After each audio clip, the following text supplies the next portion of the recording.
Donc nous sommes aujourd'hui dans la forêt de Bretonne, sur les hauteurs d'Heurteville, et nous voilà partis pour une petite randonnée historique. Cela fait en effet plus de 5 siècles que l'on marche sur ce sentier. Bonjour Emmanuel Chanclou. Bonjour Ariane. Vous travaillez à l'Office national des forêts. Alors vous connaissez bien ce chemin, on l'appelle d'ailleurs la Sente aux Moines. Oui, cet itinéraire historique a été retrouvé dans les années 1990 par l'Association des Baronnies de Jumièges. Et en 2013, l'Office national des forêts et l'Office du tourisme Caux Vallée de Seine ont réactualisé et sécurisé cet itinéraire pour le rendre utilisable par les randonneurs. Et puis chaque année, nos services de l'ONF, en partenariat avec l'Office du tourisme, entretiennent le balisage et le fauchage des circuits pour les rendre accueillants pour les visiteurs. Et donc l'occupation du site est très ancienne. Oui, l'occupation du site est ancienne puisque l'itinéraire mène à un endroit, un lieu-dit qui s'appelle le Thor, qui signifie dans la langue norroise, la langue des Vikings, une ferme isolée. Aujourd'hui, on voit surtout passer des randonneurs.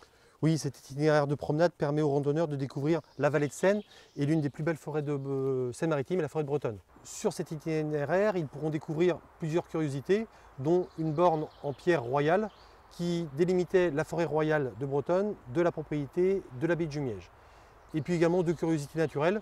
Le hêtre-voûte, c'est deux troncs qui se fusionnent à peu près à 2,50 m de hauteur pour ne plus former qu'un seul arbre après. Et puis une autre grosse curiosité très importante, le chêne-cuve. Le chêne-cuve, cet arbre vénérable d'environ 380 ans, était à l'origine constitué de 5 bras.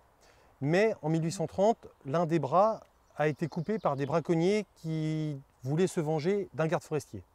Alors à l'intérieur de la cuve, de l'eau stagne, elle est très riche en tanins et elle est réputée guérir les dartres, qui sont des maladies de peau.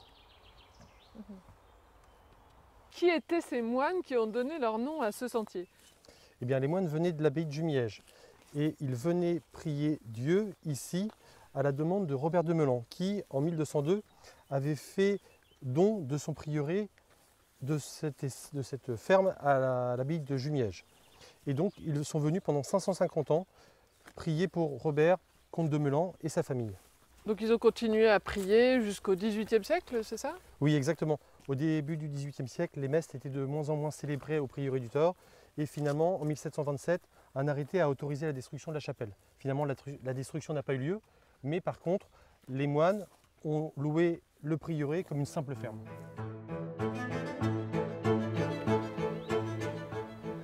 Et après cette sympathique randonnée, je crois qu'une surprise nous attend. Ah, c'est une des plus belles vues qu'on a sur la vallée de la Seine avec en toile de fond l'abbaye de Jumièges.